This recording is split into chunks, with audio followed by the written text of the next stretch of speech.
It's time to preview the debate. Jennifer Galardi is here to help with that. John Phillips is here to help with that. We talked to Tim Burchett, member of Congress. I believe they're getting ready to blow a bunch of your money. There is so much to get to tonight on I'm Right.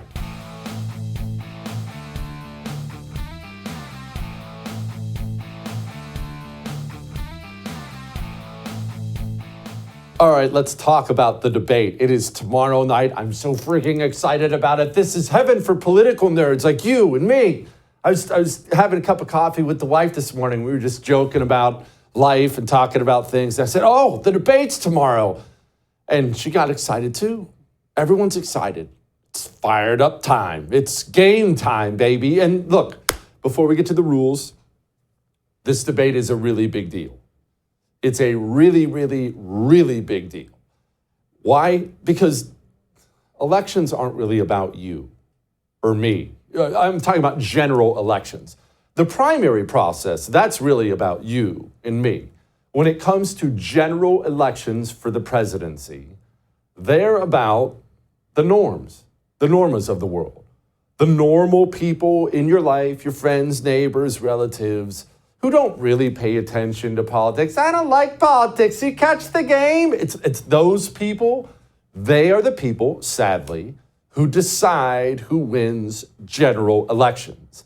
And the norm and norma, they will tune out of life, of politics. They'll just act too busy, but they will tune in for the presidential debates, especially the first debates between the candidates. It's why after Joe Biden pooped his pants on stage during the last debate, every Democrat, pundit, and politician went on television and they were practically crying. They were giving his eulogy. Why? Because they knew it was a big deal that Joe Biden got on stage that night and pooped his pants. It wasn't a small deal. It wasn't a 24-hour outrage. Democrats knew that Norm and Norma were watching the president and finding out what you've known for 3.5 years, that he's not a functional adult. And they knew that was it for them.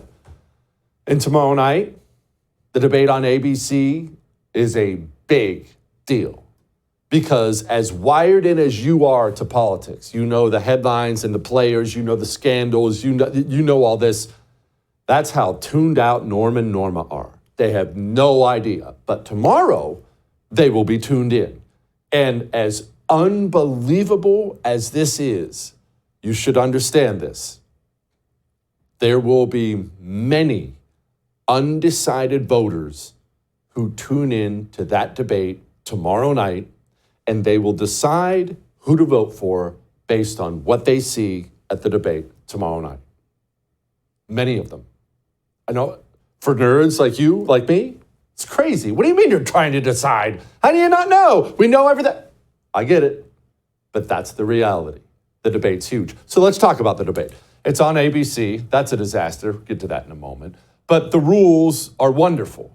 The rules that were set up to help Joe Biden, remember, these are the Biden rules that Trump agreed to. They were set up to help Joe Biden. They ended up hurting Joe Biden, and now they're bad for Dome. You're not allowed notes. That's going to kill Dome. It won't kill Trump. He knows all this stuff. They're not allowed to confer with campaign staffers. Again, that won't matter to Trump. He doesn't listen to his people half the time anyway. He's just kind of his own guy. Dome needs someone to tell her what to say. That's going to hurt Dome. Every part of this debate hurts Dome. And the part of the debate that hurts her the most is that they can't interrupt each other. You see, Dome, she needs to be interrupted. She has to be interrupted. She has to. Because all she has is the "I'm speaking" line. We've talked about this before. That's all she has. That's the only thing she can use. She doesn't have a personality. And let's again go back to the norms and norms who will be watching, who may decide the election. Tomorrow night may decide the election. If you're just now getting introduced to Kamala Harris, because they know Trump, everyone knows Trump, even the norms know Trump by now. If you're just now getting introduced, maybe you don't like Trump, you're not sure, you know gas is too high, you're kind of undecided. If you're one of those weirdos right now, Dome is not necessarily a known quantity. You know who she is. But imagine tuning in and hearing this for the first time. We talked about those lids. So here's what I said to her. Here's what I said to her. So you know how those lids are, because this is, well, I'm just going to speak, okay? So this is it. So you know how those lids on those Starbucks cups, they're white, right? And so if you wear lipstick, they get all over the lid. And so then I find myself in meetings if I'm the only woman, and that's kind of, and so I keep taking the lid off and having my cup out so that I don't have that big lipstick mark on the lid. So I said, can we do something about the color of the lid?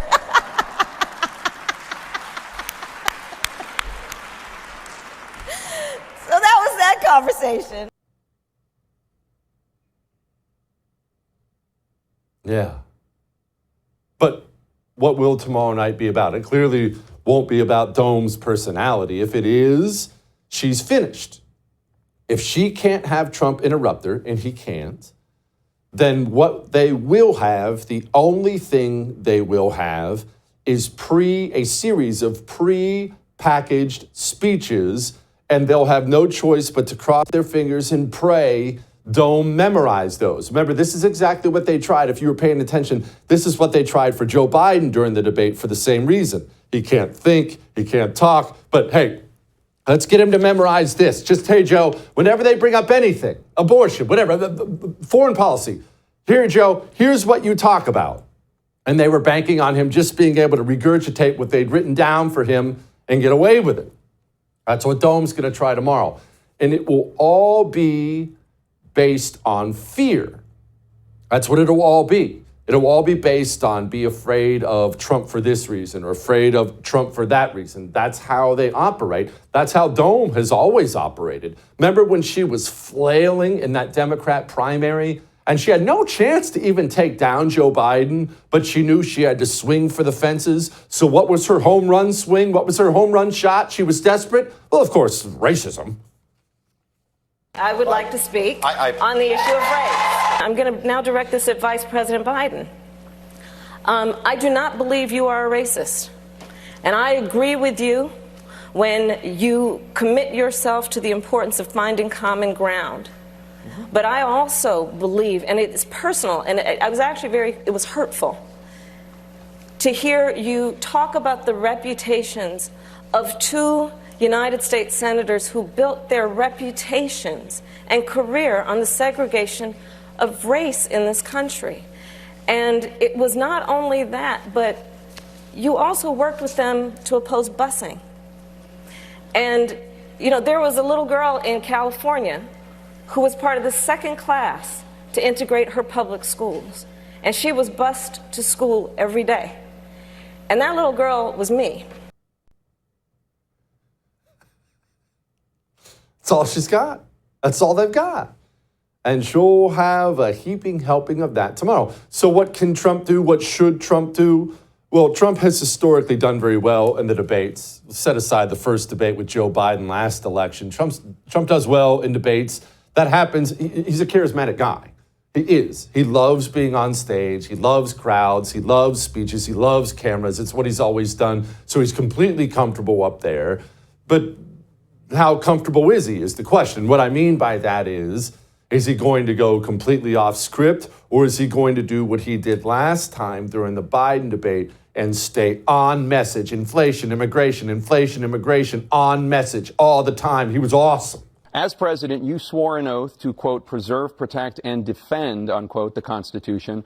What do you say to voters who believe that you violated that oath through your actions and inaction on January 6th and worry that you'll do it again? Well, I don't think too many believe that. And let me tell you about January 6th. On January 6th, we had a great border. Nobody coming through, very few. On January 6th, we were energy independent. On January 6th, we had the lowest taxes ever. We had the lowest regulations ever. On January 6th, we were respected all over the world. All over the world, we were respected. And then he comes in, and we're now laughed at. We're like a bunch of stupid people. What happened to the United States' reputation under this man's leadership is horrible, including weaponization, which I'm sure at some point you'll be talking about, where he goes after his political opponent because he can't beat him fair and square. That was awesome. Hey, talk about January 6th, of course, stupid question. Immediate pivot to stay on message. Trump has run a campaign like that so far, a couple little flare-ups, but he's run a campaign like that so far. He did a debate like that last time. I expect him to do a debate like that tomorrow night. Unlike my producer, Matt, I'm extremely hopeful that tomorrow night will go well. But my producer, Matt, does bring up a good point. We were talking before the show. He has concerns about ABC. It is hard, if not impossible, to find a major network that is more biased than ABC. ABC is owned by Disney. You know who Dana Walden is? She's a Disney executive. Yeah, she hates Donald Trump. Also, let's talk about the moderators. Lindsay Davis. This lady you're about to see right here is going to be moderating the debate tomorrow night. As you know, former President Donald Trump is expected to go campaign in Howell, Michigan tomorrow. Many people are aware that a month ago in Howell, KKK protesters marched in the streets with the white robes on and suggested that they support Donald Trump. I'm curious if you make anything about that connection and him going in particular to Howell tomorrow. That's the host of the debate tomorrow night, one of the hosts, casually making a little KKK reference when it comes to Donald Trump. So he's going to be up against ABC, he's going to be up against the moderator, and he'll be up against Dome. But this was kind of the case last time. Dana Bash, Jake Tapper actually didn't do that terrible of a job. This time, in their desperation, I expect them to be much more biased and vicious in whatever ways they can be. It'll all be up to Trump because they're all going to be against him.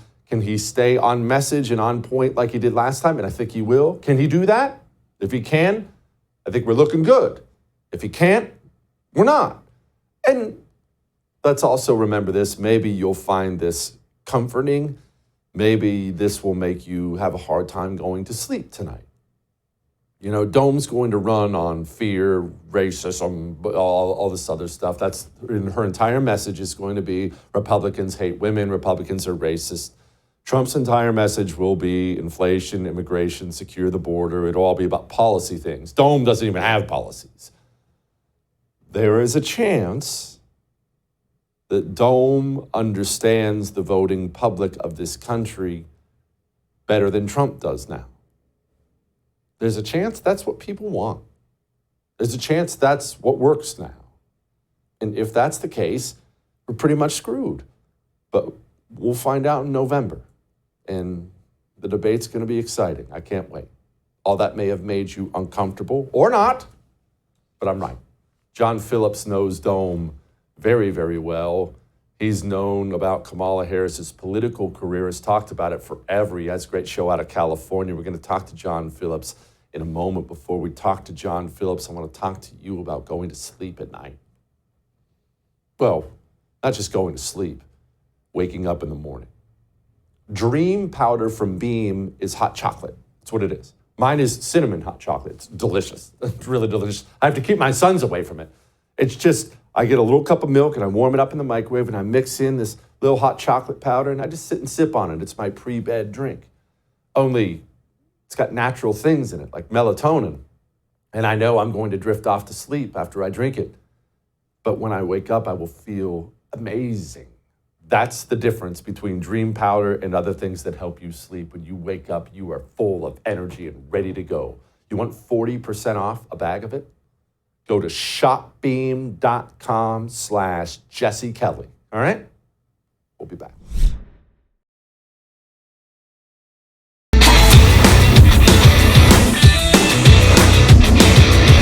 You're very different in the policies that you've supported in the past. You're considered the most liberal United States senator. Somebody said that, and it actually was Mike Pence on the debate stage, but... Yeah. Well, actually, the nonpartisan GovTrack has rated you as the most liberal senator. You supported the Green New Deal. You supported Medicare for all. I'm trying to figure out if she is as far left as her voting record is, or if she is, as I suspect, simply whatever she needs to be for the next election. I actually have this theory, and I know John Phillips is already listening because John Phillips of the Great John Phillips Show joins us now. So, John, I might as well just throw my theory directly to you. I have this theory, and you know you can blast holes in it. We're friends. That if Dome was actually running to be a city councilman in rural Wyoming, that she would have policy positions that are to the right of me. I don't think she has any policy positions outside of whatever she needs for the next election. Am I crazy? I think you're right. This was the lane that was open to her. She was someone who cut her teeth in San Francisco politics. And when you cut your teeth in San Francisco politics, you have to be a certain type of person. And she was that. And then when she ran statewide, she moderated her beliefs and moved a little bit to the right and was in a very contested election for attorney general and was able to win that election. And then when she was running in the Democratic primary, she thought the available lane was on the left. So that's where she went. Now she's got to move to the center, and that's what she's going to do. The one consistent through line with her is that she wants to accumulate as much power as possible. And those people are dangerous because when that's your one loyalty, you'll do all kinds of strange things that aren't necessarily predictable. Speaking of strange things she's done, you know what? No, we don't have to go down that route, but let's do this. Tell me how this debate goes wrong for Trump, John. Now, you know, everyone knows what a cynic I am. I don't pretend to be, flowery optimist guy, but I look at the debate rules. He can't interrupt her. She can't do that. I'm speaking thing. She knows nothing about policy. Trump, even if you hate his freaking guts, knows everything about what he wants and knows everything about the policy. Everything is set up for Trump to do well and win. And everything's set up for Dome to look terrible tomorrow night. So what am I not seeing, John? What is going to happen that Wednesday morning we're going to show up here and talk about how bad it went for us? What could happen? Well, your assessment is correct, I think. If you're Donald Trump, what you need to do is you need to let her talk. What's the saying? Silence is golden, but duct tape is silver. And I'm sure he'll have the impulse to try to run her over every time she opens her mouth. That's what he did to Joe Biden last time around. It didn't work. She has a very difficult time speaking in a coherent way. You get a lot of word salads. You have her on both sides of every subject that people care about this cycle. Let her talk. If you let her talk, you put her out in the middle of the ocean without a life vest. Let that happen. Let nature take its course.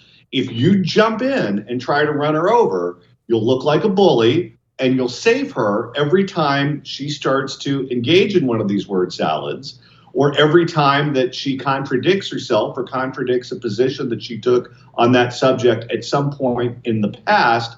This is one of these opportunities where less is more. Donald Trump doesn't have to win the debate. Donald Trump just has to be there on stage and let her talk. John, you've been covering this woman, talking about this woman for a long time. I have another theory that she is the most miserable person in America right now, knowing this debate is coming because she can't speak. She knows she can't speak. She doesn't know the issues. She knows she doesn't know the issues. It's why she does the laugh we all make fun of her for all the time. That this woman has got to be in mortal fear right now of embarrassing herself on the national stage. Am I right? What I think she's looking for, and I think that she's going to spend a lot of her time prepping for this debate, doing the wrong things, she's going to look for some contrived viral moment. I was at the movies this weekend, and there was a guy who was in line getting ready to go to the movies, and he was wearing a T-shirt that had her picture on it that said, let me speak, or let her speak. I forget exactly what the phraseology was, but they're already marketing that merchandise. They're already selling those T-shirts. What she's looking for is some event, some exchange between her and Donald Trump where he's rude to her, she's trying to get a point across, and then she has the viral moment. Well, when you're counting on the viral moments as opposed to the substance, you're ceding a lot of ground to the opposition because most people, I think, aren't looking for some kind of YouTube moment. If you're looking for a YouTube moment, you can go into any kind of black hole you want and stay up all night finding them on YouTube. You don't need Kamala Harris for it. But that's what they're going to try to find. They're going to try to find a way to package her so that she is this woman that just won't let any man tell her what to do, won't let a man take her speaking time. And, you know, she's this feminist, this modern feminist sort of character. And they're going to try to package her that way, as opposed to what Ryan Gerdusky calls your aunt on pills, which is kind of how the world sees her now. You say that that's not what people want to see, and I hope you're right, and I agree with you, but are we sure about that, John? It's not as if every American listens to your show or listens to my show or pays attention to this stuff. Are we 100% sure the American people as a whole, they want to hear policy, they're upset enough about the price of eggs, or are we a culture now who wants the YouTube moment?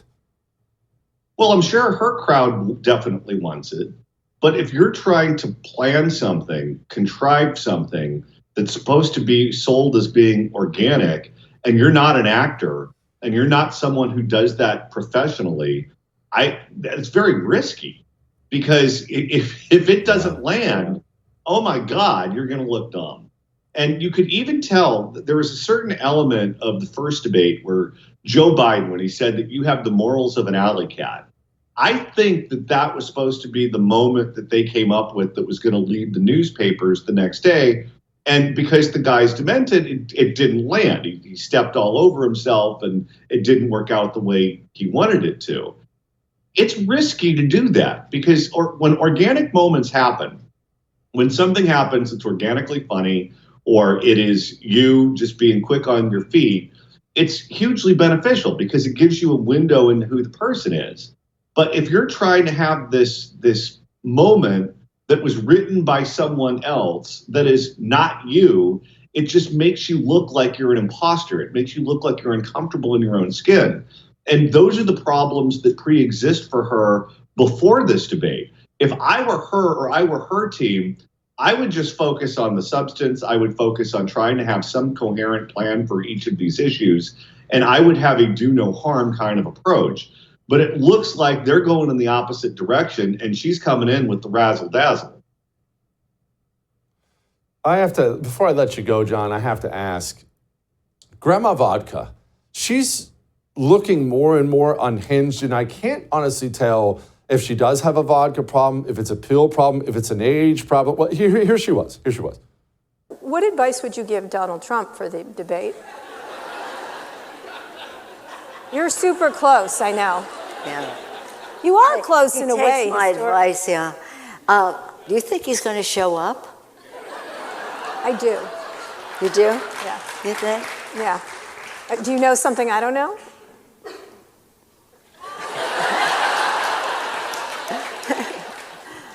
I know cowardice when I see it. Yeah. John, you know, I'm a Pelosi fan. As much as I loathe her, we've had this talk a million times. I wish we had 10 of her on our side, but she doesn't look and sound good anymore, buddy. Well, when she was Speaker of the House, she had to be more controlled because she was speaking on behalf of the Democratic caucus. And now that she's no longer Speaker of the House, and she's probably never going to be Speaker again or aspire to any higher office again, you're getting the real her. This is the real Nancy Pelosi unchained. And she's also selling a book. You notice she never used to do this many interviews when she was Speaker of the House because you go out, you do an interview, you get your point out there, then you go back to working behind closed doors. Well, now she's trying to stir the pot as much as humanly possible. In addition to what you just played, in addition to her trying to draw heat with Donald Trump, you notice that she just can't stop kicking Joe Biden. She's doing interview after interview after interview where she got what she wanted. She got this guy to drop out of the race, give up the most powerful job in all the land. And then she goes on television and goes, I don't think he wrote the letter. I don't know where that letter came from. Maybe it was AI. I don't know. Maybe some writer wrote it. That wasn't Joe. I know Joe. That's not Joe. I've never been impressed with his political operation before. I mean, she just kicks the guy in the crotch. with a stiletto weekly. She cannot stop doing it. There's no point in continuing to attack this guy. The guy is already done, but she just lets him have it over and over and over again. It's quite something. It is something. John, thank you, brother. I can't wait for tomorrow. Talk to you soon. All right. I can't wait. I'm so excited. I also can't wait for the movie. Have you seen? Please tell me you've seen the previews for Matt Walsh's new movie, Am I Racist? I don't know how much better of a person you could have found than Matt Walsh, because he's just so insanely dry, and he goes undercover with all this DEI stuff and pretends to be one of these DEI operatives in Gosh. And plus you can take your whole family. Can't go to the friggin' movies anymore without paying some company who hates you. Stick it to Hollywood. Go buy some tickets to Am I Racist? Take your family. Take your mom. Take your dad. Take your kids. It'll be fine for everybody. AmIRacist.com is where you go buy tickets for it. Go. We'll be back.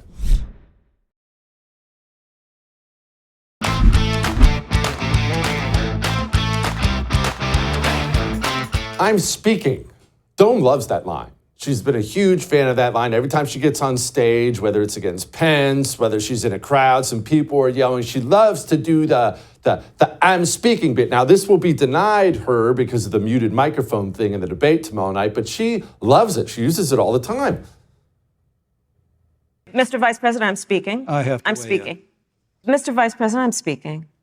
Well, wait. I'm speaking. It'd be important if you said the truth. Mr. Vice President, I'm speaking. I'm speaking. Okay. If you don't mind letting me finish, we can then have a conversation. Okay? Please. Okay. Non-answer. Trying to answer you The now. American people deserve a straight answer. I will not sit here and be lectured by the Vice President. I'm speaking. Yeah, I'm about to. I will not be lectured by the Vice President. Anyway, I am curious why that's her go-to line. That has me curious, because it obviously is something, they poll test everything. It's been poll tested, they landed on that line, and they love it. But does it work on anybody? Joining me now, a former Democrat, now a wonderful culture, health, and policy writer, friend of the show, Jennifer Galardi. Okay, Jennifer, now obviously all that's nails on a chalkboard to me, that I'm speaking bullcrap, but I know these people aren't speaking to me. Does that work on people? And if so, why? Jesse, you're going to let me speak, please? Are you done? Please, go ahead, please. That was probably the shortest intro I've ever gotten, actually. I think most people already know who they're voting for. I don't think any of this stuff is swaying people either way. We've talked about this so many times on your show before. She kind of has the same thing over and over again, but I think people know who they're going to vote for, and I'm not sure the debate will make much of a difference. It's not like she's hiding anything, like Joe Biden and all his shills were hiding his dementia, for Lord knows how long. She's already proven she's incompetent and really can't take the pressure of live interviews, debates, or interactions. People are either going to vote for her, they're either going to see that, or they just don't care. I think they don't care, right? They've got Trump derangement syndrome. Majority of them are single issue voters, whether it's abortion or Gaza or some other issue based in pure emotion, and are too easily swayed by non-rational arguments. So the I'm speaking thing is a non-rational thing because it doesn't even speak to policy, right? And like I said, I don't think a lot of them care. A majority of the Democrat voters, which are single women, don't care. They just hear abortion and they go off the handle. Maybe she'll have such a poor showing that it might sway a handful of voters, and we can hope that's enough. But she really needs to blow it like Biden, kind of like bend it like Beckham. I mean, at this point, she really needs to blow it. I think to move the needle a great bit. We see it's kind of neck and neck and got all these polls and everything, but I'm not sure where the people actually sit. And at this point, I think people are watching the debate for sport or entertainment, right? Like who'll make the first cut or who'll throw that like fatal jab. And we're waiting for the social media snippet that will go viral, thinking that will change people's minds. But I really think people are already set where they are. One thing I'd like to see Trump do is somehow take her by surprise, hit a topic she's unprepared for. he can't control the questions. And obviously the media is going to spoon feed things about border crime and the economy, which are all very important. But we've heard the candidates talk about these ad nauseum, and they're things that she expects. So somehow she'll be slightly prepared for them. But I think if Trump can get in some talking points that seem to unify America, like we witnessed when RFKJ came on stage at his rally in Arizona, they went off the charts. Things about health, right? The things that RFKJ has been talking about, unity, and take some cues from his campaign. I felt such joy and optimism when I saw those two together. And I think the right needs to use some of that emotional momentum that they've built up, that we sometimes forget that people are swayed by the story and by emotion. I read an article from one of RFKJ's staffers about how being at that rally was so uplifting. He felt so welcomed. Everybody was excited. He said everybody was kind, and they're like, we've been going for RF. We've been hoping he'd join, and they're really positive. The same with the Tucker tour. I had a friend that was in the VIP room working it when he went on stage with Ramaswamy and RFKJ, who was unexpected at that event. And she said it was just off the charts. It was like bigger than a rock concert, that people were just so uplifted and optimistic. And then I look at some social media feeds from people in my past, like the old kind of progressive world, and they're living a totally different life. They're not seeing any of this. They're worried about gays having the right to marry and use women's bodies for baby making. And they've been told Trump will roll all this back. So I think if Trump can bring in some of the health stuff, some of the unifying things, and make it seem like we're not all a bunch of like racists that they tell everybody we are. But it is kind of coming down to this Civil War type mentality. I think one side thinks certain practices are morally indefensible, and it's which vision of America is going to move forward. Jennifer, you say that Dome has to blow it. Kamala Harris has to get up there and blow it in some way for it to move the meter. And granted, given her history, she certainly could. But what would Trump do to blow it with maybe the undecided voter who's watching? What would be a mistake if he goes? What's he have to do to really make a mistake with someone who's maybe you're a flimsy Dem, kind of mad about the price of eggs, but he can really step on it and go too far with what? Well, I think we've seen from the past debate that the mics turned off when they're not speaking is helpful to Trump. It restrains him, it controls him. And most people who hate Trump hate him because of his personality, hate him because of his off-color comments, right? So I think if he can do what he did in the debate with Biden, which is maintain composure, stick to the issues, use that unifying theme that RFKJ brings to the party, bring in some of those people there were a lot of lefties in and righties, left and right. I kind of do fall somewhere in the middle, even though the left would probably, automatically say I'm some right-wing fascist. But there's some living in California. I appreciate the environment. I'm kind of an RFKJ person when it comes to environment and health. So I think if he can just keep himself metered, keep with the unifying thing. A friend of mine says to me that he thinks everyone is worn out by Trump and all of the theater. And I agree, but I'd say we're all worn out by all of it. And I know we just want to kind of get it over with and go on to deal with the impending chaos because, no matter who wins, it's going to be insane. The losing side will claim the election was stolen no matter what. And the left is going to keep screaming Russia, Russia, Russia, which I think you've already said in some of your episodes, they've already been doing. And I'll just reiterate what I said to you in my first episode with you, Jesse, is that I think this country has a cancer. And I'm not saying it's terminal, but a Trump victory will only kind of be a form of radiation. So as soon as we stop applying pressure, it's going to take over. The left, the progressive movement will take over. And so many people have already caved to these kind of distorted norms and ideas. Some are even allowing kids to chop off their genitalia. A lot of people disagree with that, but how have we even let it get this far? So I think our optimism and hope really has to lie in the fact that the past 4 or 5 years has exposed a lot about who people are. And now we can decide who we want to build communities and relationships and our families with. And, when this election is over, it doesn't matter. We'll keep fighting for what's true and good and right and beautiful. And we just have to create that for ourselves. Do you have an ice maker at home, like a portable one on your counter? No, I'm hoping you were going to send me one, like as a gift. I don't know what I would. They're pretty expensive. They're pretty expensive. Mine was like $40. It was like $35, $40. But I have unlimited ice now on my counter. So I was checking in to see if maybe you had. But if you don't, I'm sorry. Best of luck to you, Jennifer. We'll talk to you again soon. Okay. We have Tim Burchett, member of Congress, coming on in a moment. He's going to talk about the money. Beyond the debates and the presidential stuff, there are huge things, tangible things that are happening now, and they mean something for your life. Is the GOP going to get anything for, sorry, I almost laughed just talking about it. Is the GOP going to get anything in these budget negotiations? We'll talk to Tim Burchett about that in a moment. Before we talk to Tim Burchett, let's talk about Pure Talk. I'm going to talk about your phone. I'm going to talk about the war we have to fight with corporate America. Corporate America has been co-opted, infected, and taken over by the dirty commies. You see it every TV commercial. You see it on billboards. You see it on these endless rainbow social media campaigns. And so how do we fight back? We fight back with our money.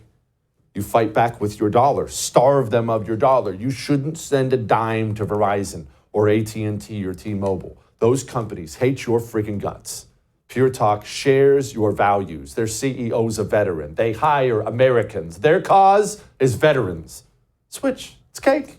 PureTalk.com/JesseTV saves you a pile of money. Switch. We'll be back.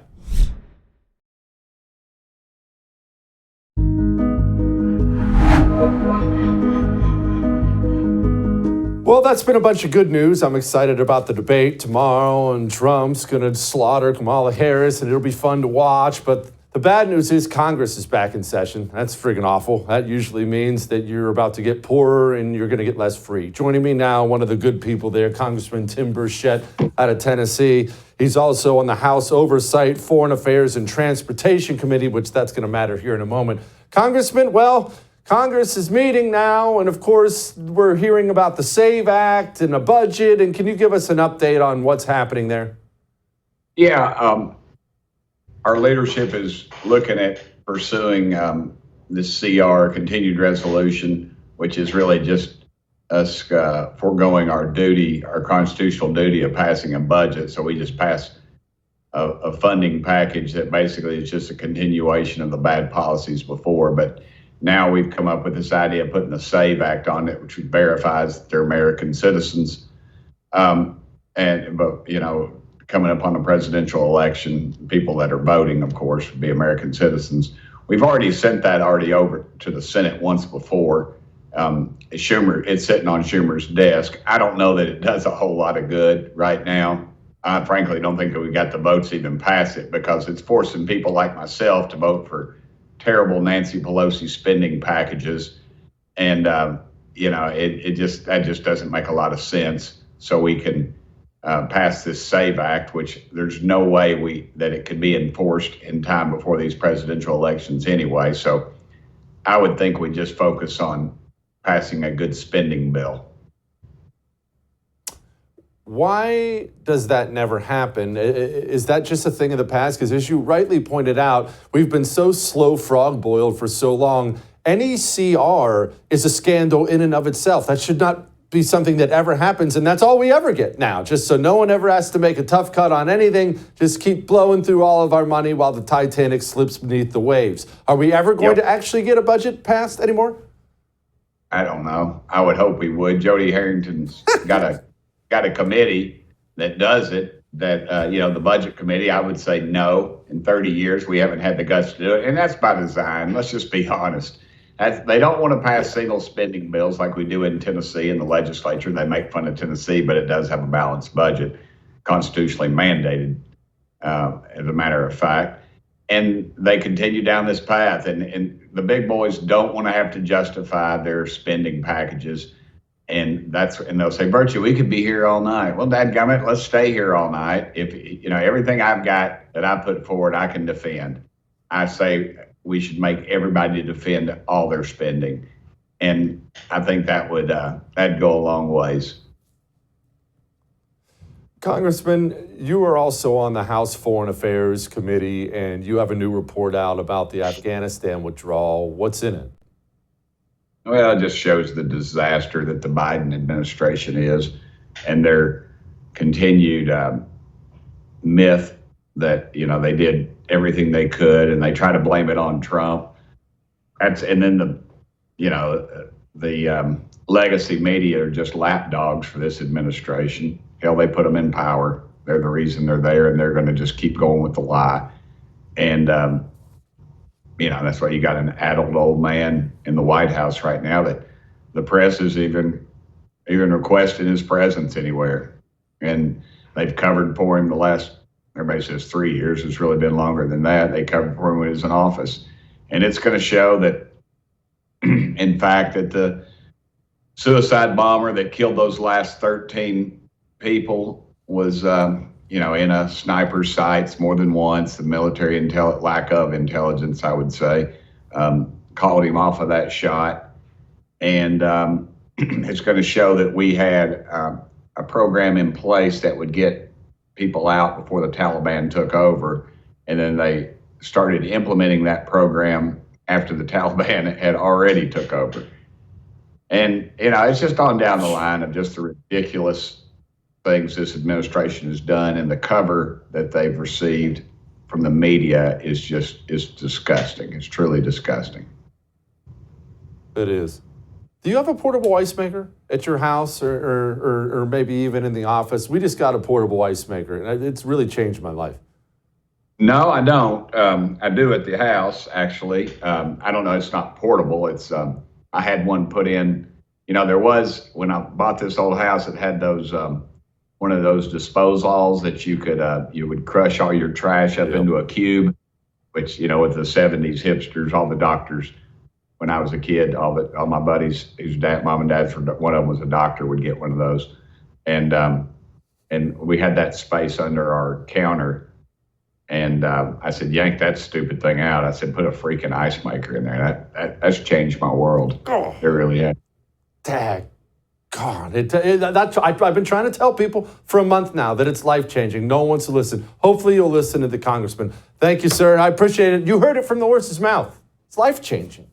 He got a permanent one put in. Gosh, that actually made me feel terrible.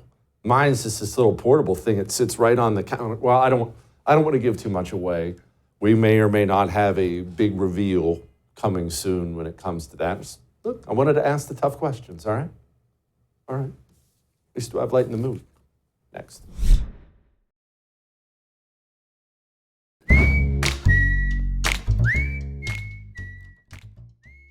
All right.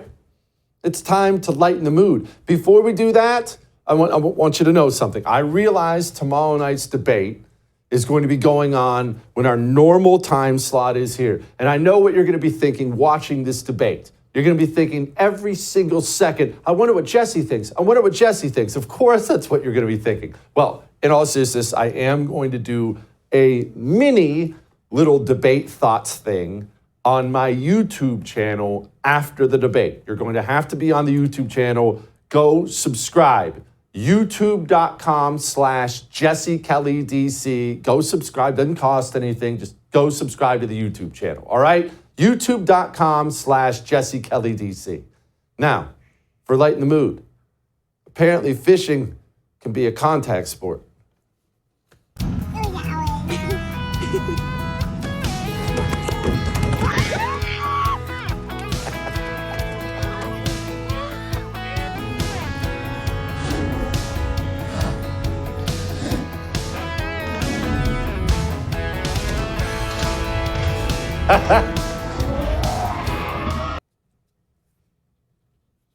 By the way, the kid was totally fine. I don't know if he's ever going to want to go fishing again. But either way, I'll see you tomorrow.